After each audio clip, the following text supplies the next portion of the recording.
Welcome back to the Godfather Minute, where your enemies are our enemies. I'm Alex Robinson. And I'm your co-host, Andy Robinson. And we're the Godfather Minute.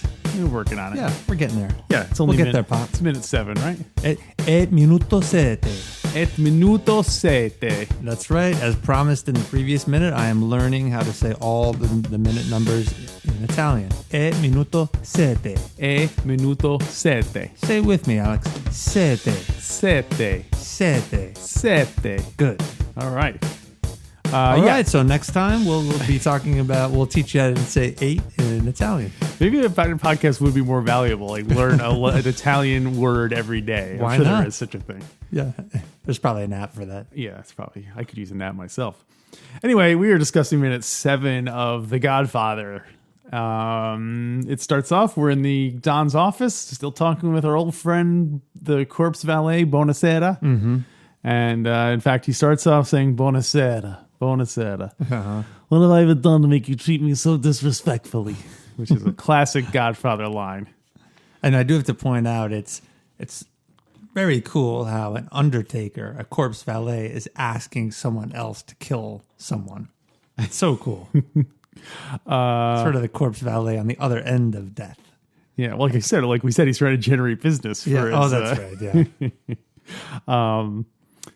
So get more to the Undertaker bit in a second, but so the line that I feel like the whole Don Vito's whole thing is, this whole point of this whole scene is to show that the Don is he's not an animal. Like he's not just like oh I'll take the money and kill whoever you want.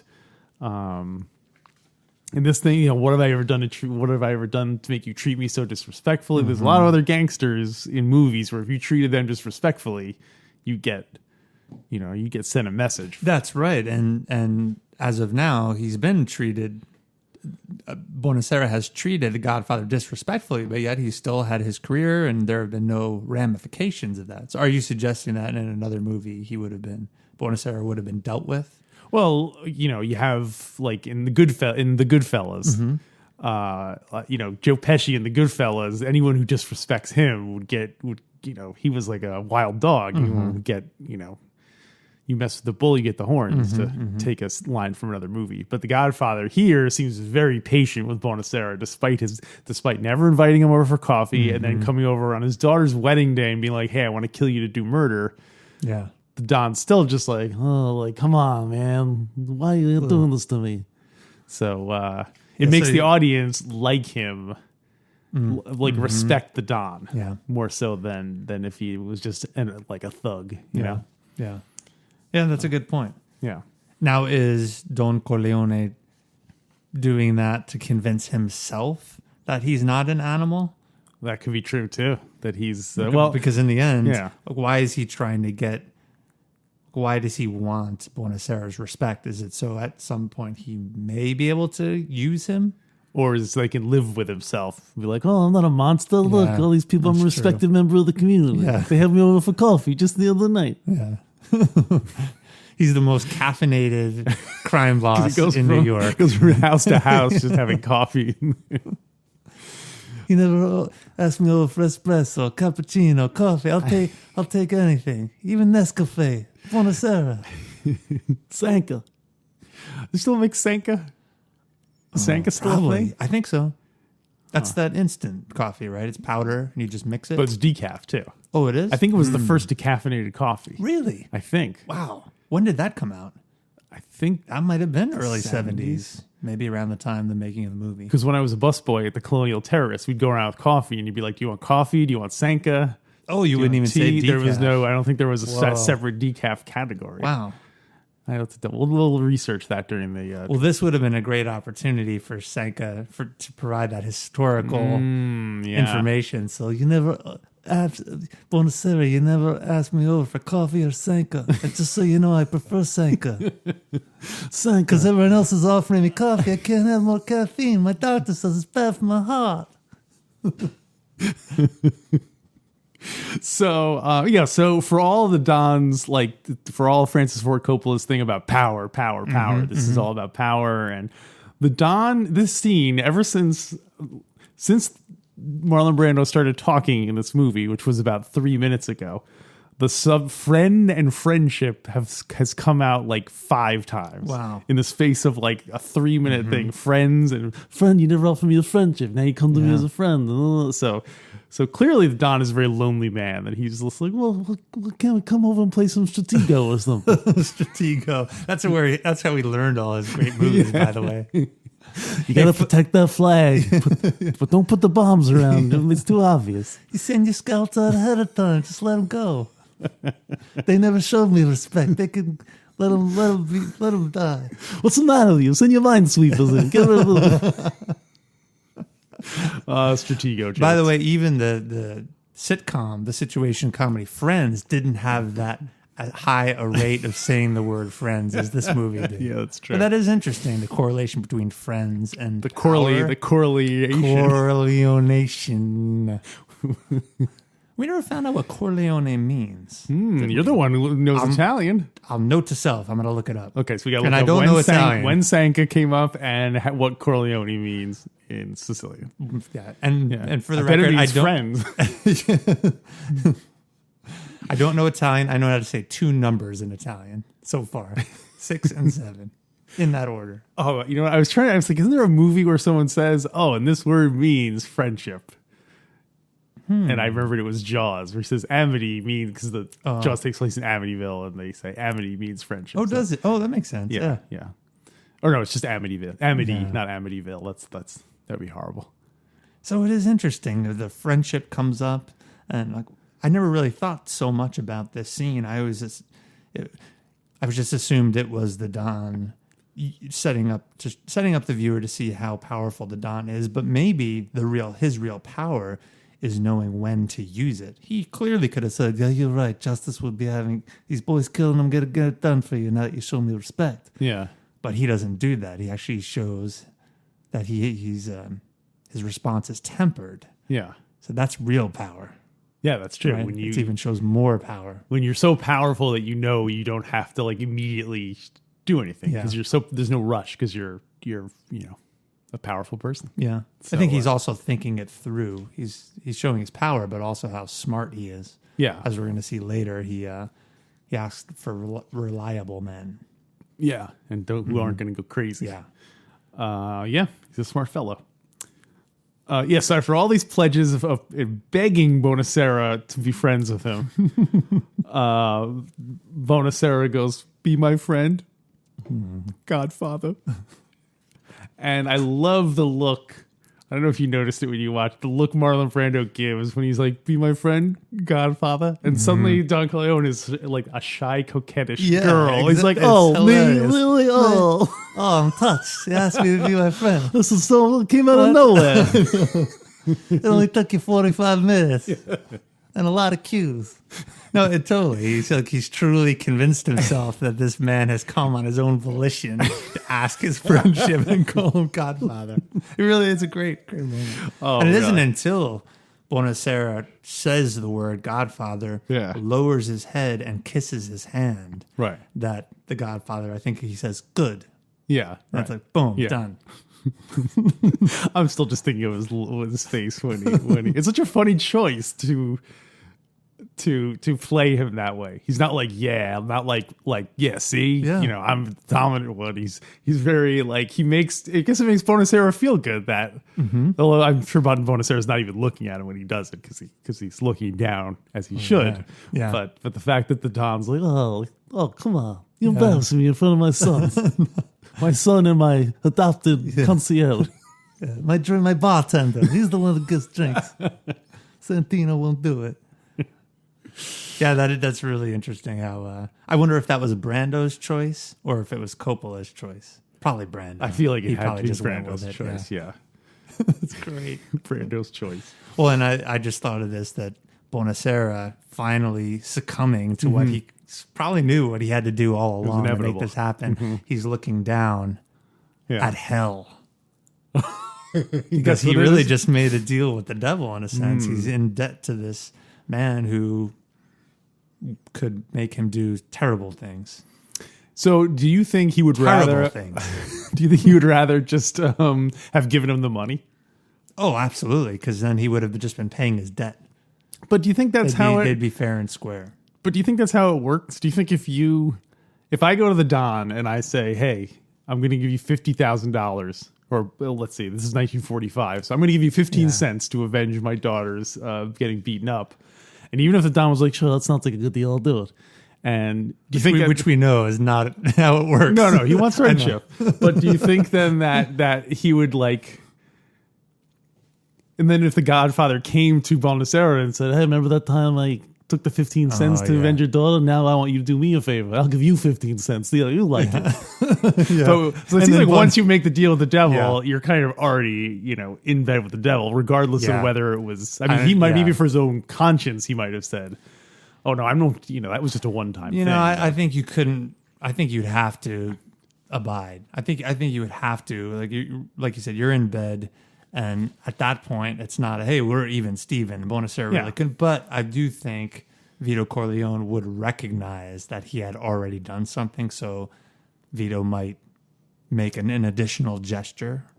Right. Maybe. Yeah. To show that he recognizes that that Bonasera has already paid him money. Got it. Oh, yeah. He always pays his debts. Yeah. Although it would be interesting if then Godfather went back to Bonasera and said, "Hey, I need you to do this for me." And then Bonasera says, "Well, I already paid you money. Plus, you never come and ask me over for coffee." Or no, he's like, "You never come over to when I invite you over for coffee." He's like flipping it. I got a lot of family to visit. My daughter, she's got this wedding. No, it's his daughter's problems. It'd be funny if he had to come to Bonasera with some other Undertaker related thing. Oh, like, yeah. Oh, this headstone they put up, it's terrible. You should see it. Yeah. Like, what do you want me to do about it? So, and we do find out a little bit later in the book why Bonasera, there's some particular concerns he has for making this deal. Some specific things he thinks the Don may call on him to do. clean But his I think we'll gutters. talk about that in a later minute if that comes to be. Okay, are you gonna remember? Oh, it's all in my notes. Okay, got it. My notes being my head. Okay, it's on your head. Yeah. Have you ever kissed someone's ring? Would I or have I? Would you? Have you? Can you? And if you've done it either seriously or have you ever done it like in jest? I don't think I have. I don't think I've ever kissed someone's ring. I don't think I have ever either. But I would. You would? I think I would as a joke. Like Well, if, for not example, with the Don, you wouldn't do it as a joke. no, I would. Yeah, I go through that whole Bonasera act, and I kiss his ring, and then I say, "By the way, I don't even have a daughter. I just wanted to see how far I could get with you." Wonder what would happen then. Stugats. Oh my God. Consigliere, how did this guy get in here? Don't you know you're supposed to vet these characters? He runs out, Baba Booey, Baba Booey, and runs out of the office. So I don't think I've kissed another person's ring. For example, but I think I would if in a future minute you leaned across this table and you put a ring. No, I take it back. I wouldn't kiss your dumb ring. That's a monkey I realize now. disrespect. Exactly. I know how significant that is now. I'm not gonna I kiss almost him. had you. You almost had me. If I was the Godfather, I would get one of those rings where you blow into it, it goes, woo, like a whistle, those whistle rings. I'll be like, Blow on the ring. Oh, it's even more. Like you're even in more debt if you make a blow on your ring. He's got to kiss it and blow it. So if the Godfather leaned forward with one of those whistle rings, would you assume that you were supposed to blow it and make it whistle? Or would you be like, do I just kiss it? Or I think I think Or you start blowing it. He's like, hey, come on. Hey, I'm not. I told you, I'm not doing murder for you. different degrees. Yeah.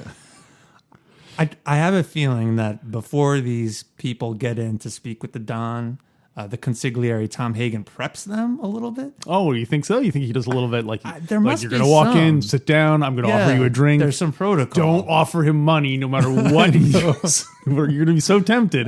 He's going to keep dropping hints that he wants money, but don't do it. Well, offer him money once, but Yeah. just to Don't assist. yeah.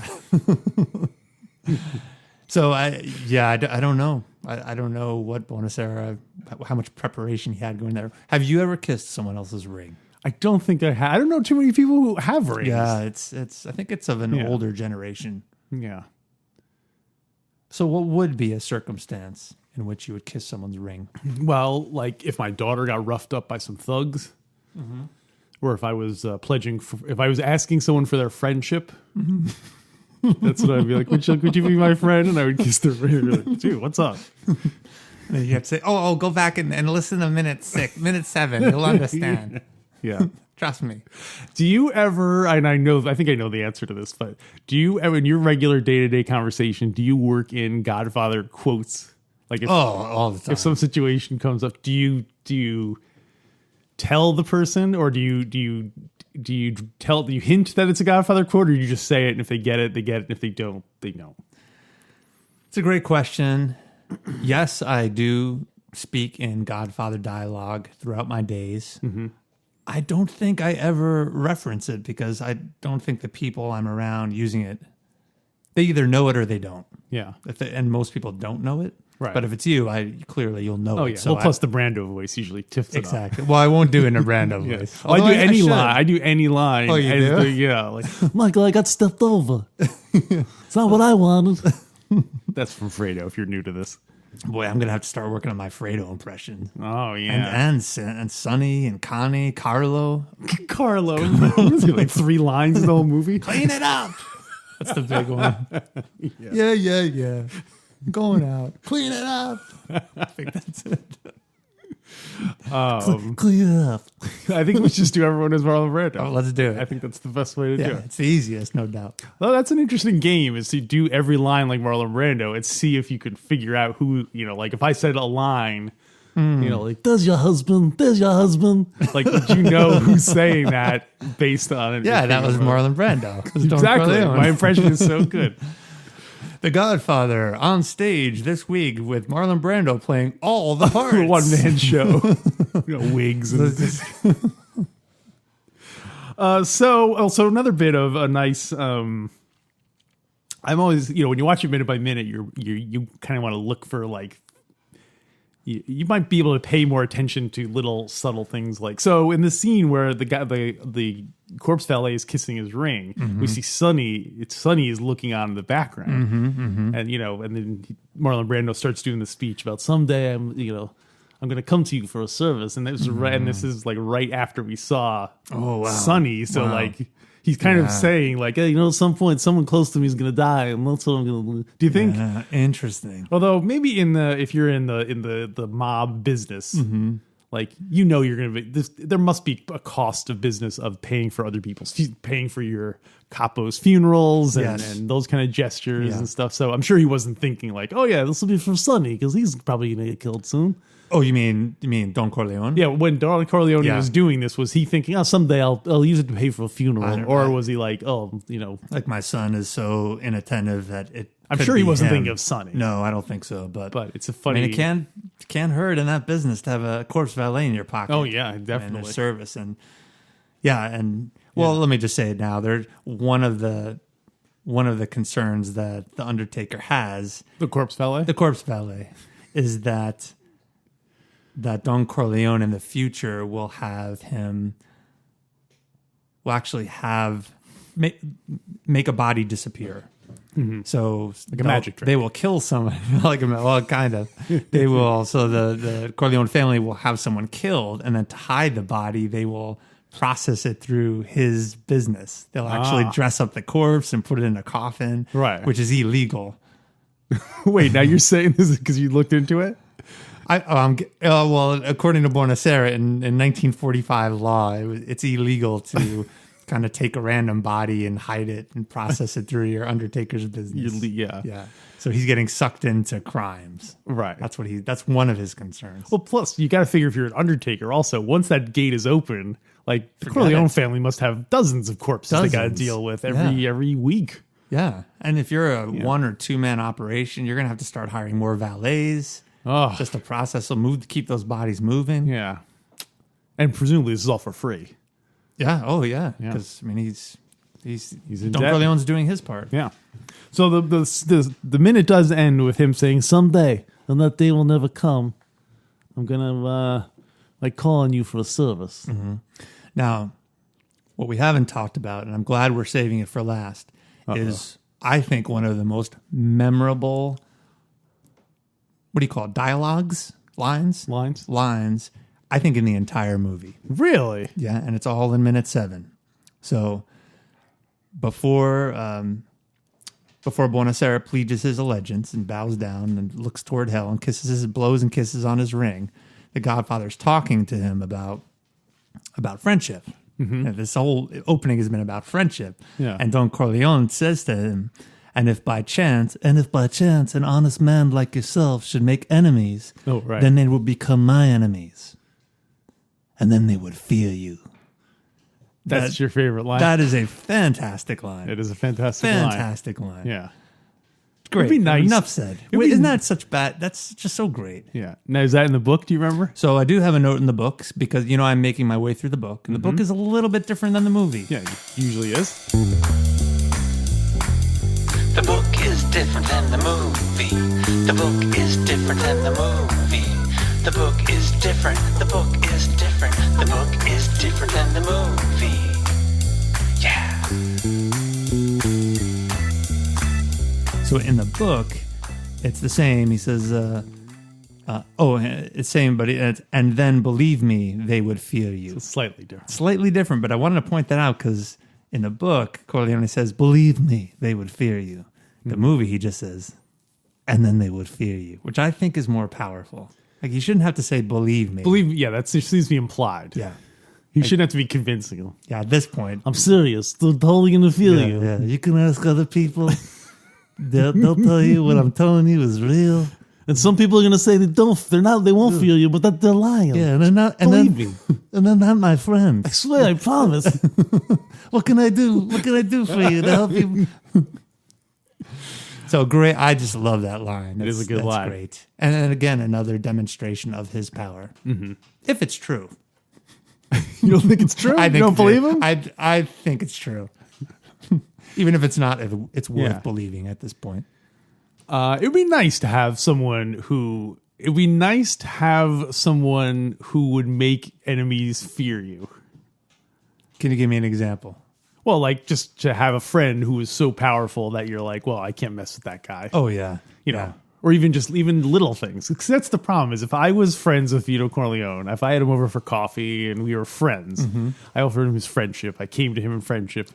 And I'd be I'd be throwing it all over town. You know, I'd be like at the, they'd be like, oh, sorry, sir, it's a 10-minute wait for your table. I'm like, oh, I guess I should call my friend Vito Corleone and see if there's room at his table. I'm sorry, sir. I overlooked. We have a table right here for you. Come this way, please. Yeah, and even sorry. Even the little stuff? Yeah, especially the little stuff. Even with like online applications? Yes. Like you'd put it in the comment field? Yeah, it would be like, my friend is Vito Corleone. My business card would say friend of Vito Corleone. Oh, that's awesome. Because if you're going to make a deal with the devil, then take full advantage of it. If you're going to go to hell, you might as well take advantage of it. Yeah, I think that's a great idea. Yeah. Is there anyone in real life who you think who's the closest person in real life you feel is my fills enemy? that role? No, is your friend who is like that powerful. Oh, geez, I don't know. See, in my life, that's you. Oh, I was gonna say, I think in my life it's me. You are Don Corleone. Yeah. Oh, no! Hey, give me the ring. Push the ring. Blow on my ring. I'm not gonna blow on your ring. I told you that. But you've got a Twitter following, you've got a Facebook following, you got an Instagram following. I mean, yes, if people screw with me, I'm the most powerful man on the internet. The internet's got a lot of pulleys, a lot of power in those. A lot of money in that internet these days. Yeah. So, anything else for minute number 7? No, it was a great minute. It was a great minute. That line is just so fantastic. Well, you want to go ahead and rate it then? Oh, I know I'm bragging about that line, but when you say 5, it just has to be, I think, iconic. Well, still, that line is pretty iconic. You know, I'm going to go 5. You're going 5. I'm going full 5 because of that line. You know what? I'm going to go ahead and give it 4.5. Whoa, wait. You said no halves. You said no halvesies. No If I said 4.5, would you change yours to 4.5? No. I'm saying full 5. I'm going to go ahead and give it a 5 too. Okay, agreed. It's a great moment. Now, I will kiss your ring. Yep. Sorry, dogs there. Anything else about minute 7? Minuto 7? No, that'll do it for me. Okay. Well, then until next time, Leave the gun, take the cannoli on Godfather Minute.